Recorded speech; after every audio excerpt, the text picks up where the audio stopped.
Baiklah, sekarang kita baca kitabnya. Bismillahirrahmanirrahim. As-sadaqu wal mahru wan nihlatu wat taulu wal atiyatu kulluha bima'nan wahid. Fa ma'naha lughatan ma wajaba binikahin wa syar'an ma wajaba 'ala rajul lil mar'ati ghaliban bisababi nikahin aw waqi syubhatin aw nahwi dzalik. Hadirin jamaah yang dimuliakan Allah, itulah teks redaksi atau matan kitab yang akan kita bahas pada kesempatan kali ini. Jadi pada kesempatan kali ini kita akan membahas tentang masalah mahar. Sebelumnya kita bahas masalah apa? Masalah suami, masalah istri, masalah dua orang saksi. Sekarang kita akan bahas maharnya.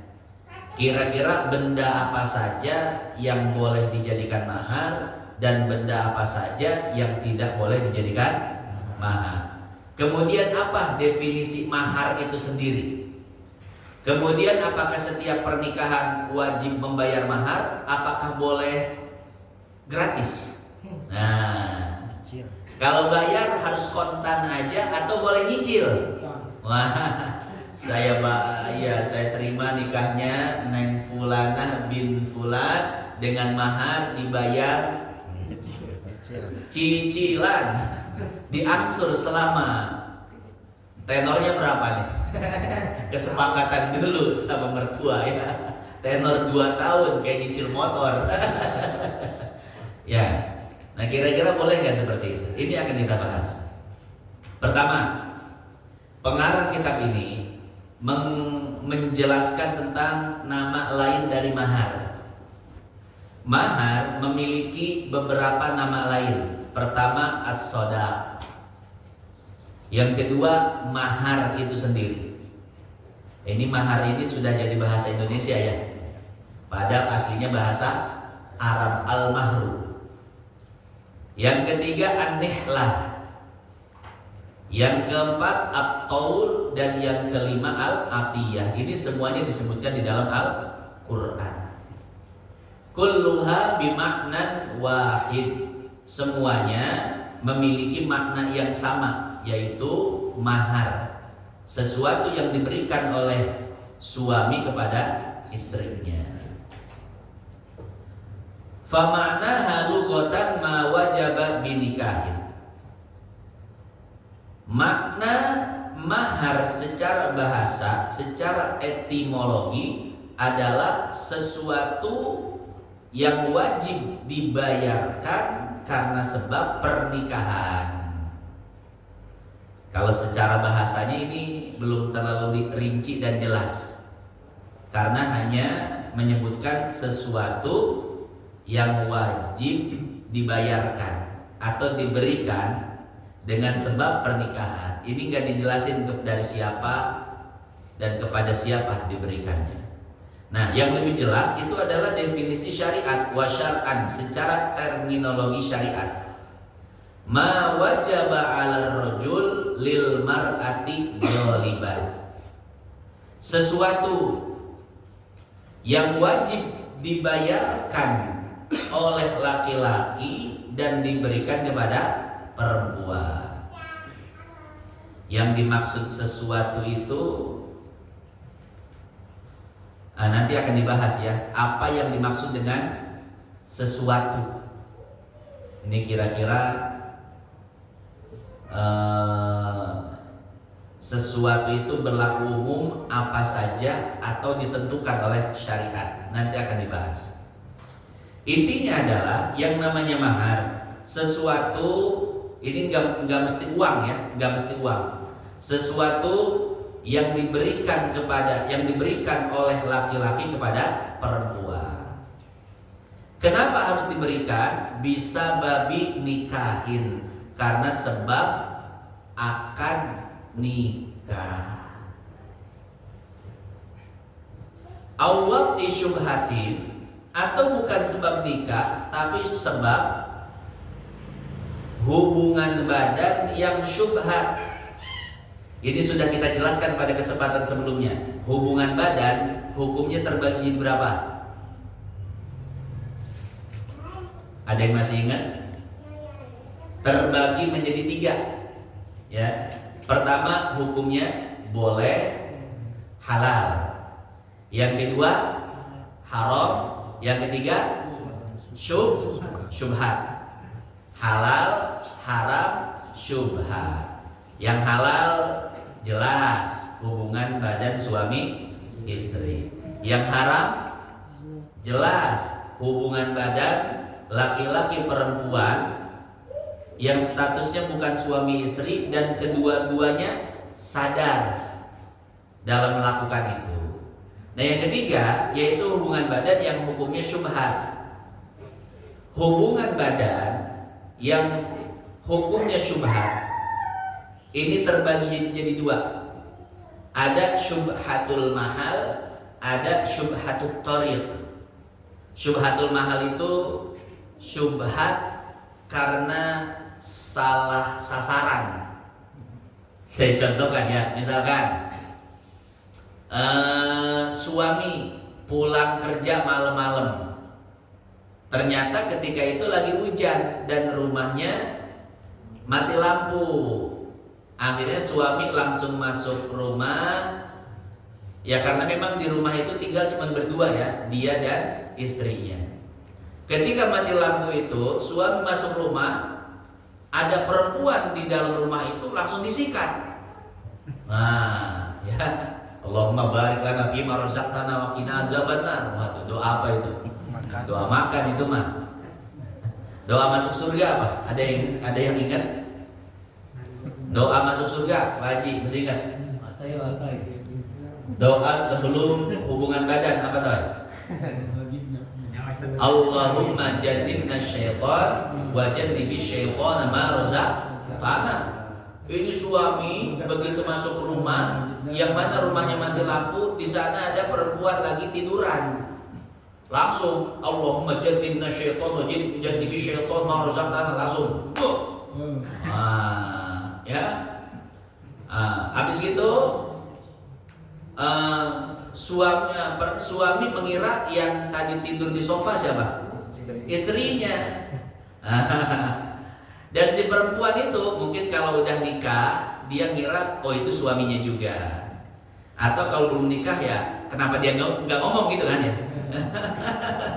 Itu kita sorotin si suaminya aja dah. Kalau si perempuannya nanti ribet ya. Akhirnya apa? Setelah hubungan badan selesai, suami pun ke kamar mandi. Mesti nyala lampu, terang. Setelah keluar dari kamar mandi, ya istri datang, Pak kok mandi? Emang kamu nggak mandi? Nah emang kenapa? Loh, tadi siapa? Oh tadi itu ini kebetulan si Ade main ke rumah. La ilaha illallah, Muhammadur Rasulullah, pantesan beda. Nah tadi masak kumanya. Aduh pokoknya beda lah. Astagfirullahaladzim. Aduh udah tatanya lah. Tata sebab terkonfirmasi lah deh. Ya Allah ya Rob nggak konfirmasi dulu. Ya pantesan ada deringnya agak beda. Ternyata salah orang. Ya, itu namanya syubhatul mahal. Jadi kalau ditanya hukum hubungan badan yang tadi itu apa? Halal apa haram? Maka para ulama mengatakan hukum hubungan badan tadi syubhat hukumnya. Jadi enggak disebut halal, juga tidak disebut haram. Tidak disebut halal karena memang bukan istrinya. Tidak disebut haram juga karena apa? Karena yang ada di dalam pikiran dia itu istrinya. Ya, tidak disengaja. Nah, itu disebut dengan waqa syubhat, hubungan badan yang hukumnya syubhat. Itu namanya syubhatul mahal, salah tempat, salah sasaran. Yang kedua, ada namanya syubhatut thariq. Ya. Jadi sasarannya betul ini, ya. Dilakukan secara sadar, tapi menurut mazhab yang dia anut, pendapat yang dia yakini, itu boleh. Padahal sebagian pendapat lain itu tidak boleh. Saya contohkan ya. Misalkan ini dalam masalah rujuk ya. Suami istri bercerai dan sebelum habis masa iddahnya, maka suami pun merujuk istrinya. Dan di dalam mazhab Syafi'i, yang namanya rujuk harus pakai ucapan, betul gak? Gak boleh langsung praktek, ya. Gak boleh langsung hubungan badan. Jadi yang namanya rujuk harus pakai ucapan. Suami bilang ke istri, istriku, yuk kita balikan lagi. Ngapain sih cerai? Anak banyak, masih kecil-kecil, nanti mudorotnya anak-anak, ya kita juga kan sebetulnya saling cinta. Oh iya abang, beda yuk kita rujuk. Jadi rujuk itu harus ada,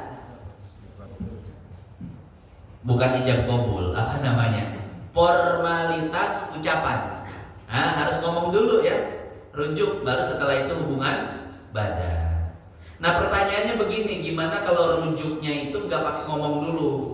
Ya, suami nih lagi kesel-keselnya sama istri kan, kesel dah, cerai dah, selesai.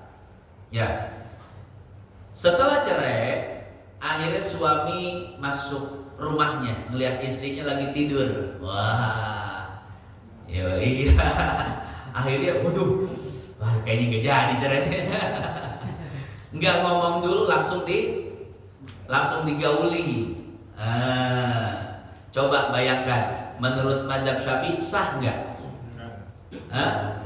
Nggak sah. Ya, menurut mazhab Syafi'i itu tidak sah rujuknya, karena rujuk itu harus pakai ucapan, tidak boleh pakai perbuatan. Tapi dalam mazhab Imam Hanafi, Imam Abu Hanifah mengatakan boleh. Karena kata beliau, rujuk itu boleh dengan ucapan dan boleh dengan perbuatan. Salah satu perbuatan merujuk adalah hubungan badan. Jadi ngelihat istri tidur langsung, ya Allahumma jannibna syaitan wa jannibi syaitan ma razaqtana. Bismillah. Wah, langsung hubungan badan, nggak pakai ucapan. Nah, hubungan badan itu halal atau haram?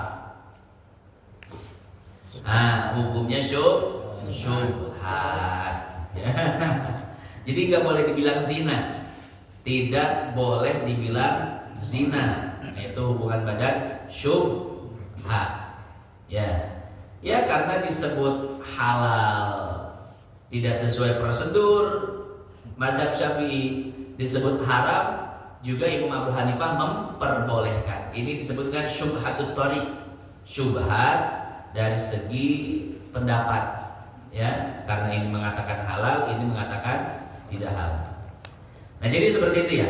Nah ala kulli hal, dari dua gambaran ini, si laki-laki wajib membayar mahar. Ada maharnya, itu nggak gratis itu, walaupun nggak sengaja ya. Walaupun tidak sengaja. Berapa maharnya? Ya sudah, dilihat mahar si perempuan. Kalau nikah ya pantasnya berapa gitu. Namanya mahrul misil, mahar selayaknya. Ini si perempuan statusnya dengan status seperti itu, kira-kira cocoknya dikasih berapa? Itulah maharnya ya. Hati-hati ya, walaupun disengaja-sengaja. Itu kalau sengaja bakal dosa itu ya. Ya, walaupun misalkan wah enak nih mata syubhat gitu kan. Hati-hati, ada maharnya. Nah jadi seperti itu ya. Mahar itu pertama wajib dengan sebab menikah.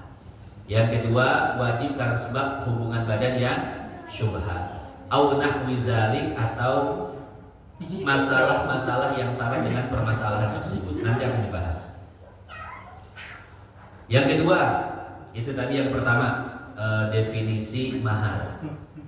Yang kedua, dhabitus shadaqah. Dhabit itu bahasa Indonesianya apa ya?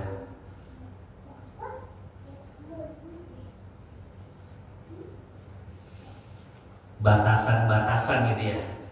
Batasan-batasan sesuatu yang boleh dijadikan mahar. Apa batasannya? Dhabitus shadaq. Batasan sesuatu yang boleh dijadikan mahar. Kullu ma sahha kaunuhu mabi'an iwadan au muawwadan sahha kaunuhu shadaqan wa ma la fala.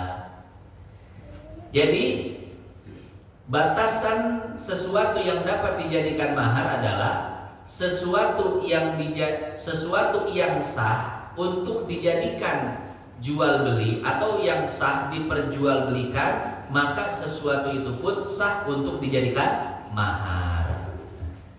Jadi syarat mahar adalah syarat barang yang diperjualbelikan. Berarti pertanyaannya, apa syarat barang-barang yang boleh diperjualbelikan, itu kan ya? Maka ini kita bisa lihat di bab muamalah, Kitabul Buyu. Di sana disebutkan bahwa barang-barang yang boleh diperjualbelikan, pertama adalah an yakuna tahiran. Barang tersebut adalah barang yang suci.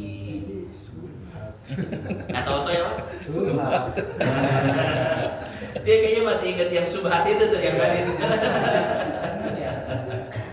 Kalau belum nikah mah belum bisa subhat-subhatan kita tadi, tapi belum bisa subhat-subhatan. Belum nikah pengen ngalamin yang tadi, nggak bisa. Ya. Nah, jadi pertama, barangnya itu haruslah barang yang suci. Artinya apa? Artinya menjadikan barang yang najis sebagai mahar hukumnya tidak boleh. Misalkan apa barang yang najis? Barang yang najis, seekor anjing misalkan. Wah, ini maharnya seekor anjing ya. Kebetulan si perempuannya itu suka melihara anjing misalkan. Ini terkait dia seorang muslimah atau tidak ya. Ada kan orang Islam juga yang melihara anjingnya, nggak boleh, haram hukumnya.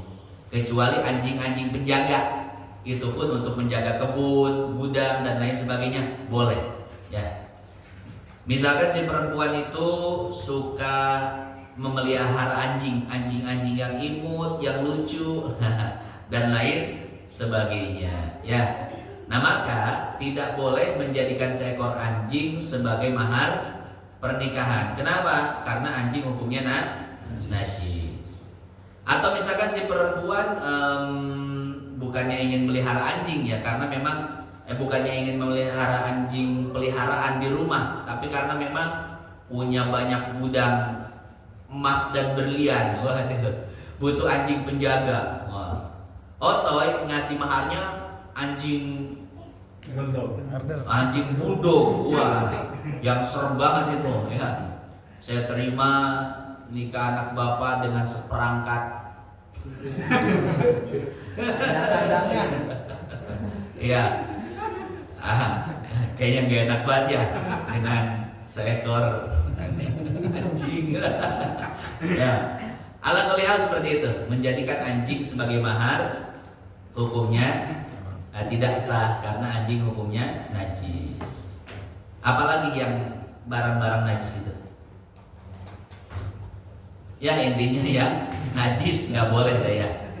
Nah, itu yang pertama. Jadi mahar itu harus barang yang suci, entah itu uang, barang, binatang dan lain sebagainya. Ya. Yang kedua, an yakuna mamlukan lahu, kurang lebih seperti itu bahasanya. Jadi barang tersebut benar-benar barang miliknya, bukan milik orang lain. Ya. Jadi memberikan mahar dari hasil curian maka tidak sah hukumnya. Yang ketiga, barang tersebut adalah barang yang bermanfaat. Ya seperti uang kan ada manfaatnya, alat sholat, alat masak. Saya nikahkan anak saya dengan seperangkat alat masak. Ya boleh, nggak apa-apa. Alat masak, alat nyuci, alat apa lagi? Alat-alat berat. Wow, mahal beko. Alat berat. Boleh, nggak apa-apa ya. Yang penting ada manfaatnya secara syar'i. Nah, kalau tidak ada manfaatnya atau ada manfaatnya ya, tapi tidak secara syar'i, seperti apa? Seperti alat musik, itu tidak boleh. Saya nikahkan anak saya kepadamu dengan seperangkat alat musik. Waduh, gitar, piano, drum dan lain sebagainya, nggak sah. Karena walaupun ada manfaatnya, tapi secara syariat itu tidak dianggap manfaat. Ya. Nah, jadi seperti itu ya. Jadi sesuatu ini dobitnya ya, ini dobitnya atau batasnya. Kullu ma sahha kaunuhu mabi'an iwadan aw mu'awwadan sahha kaunuhu shadaqan wa ma la fala. Sesuatu yang sah untuk diperjualbelikan atau dijadikan alat tukar, maka sah juga dijadikan sebagai mahar. Dan yang tidak mencukupi syarat maka tidak sah sebagai mahar. Titik, wallahu a'lam.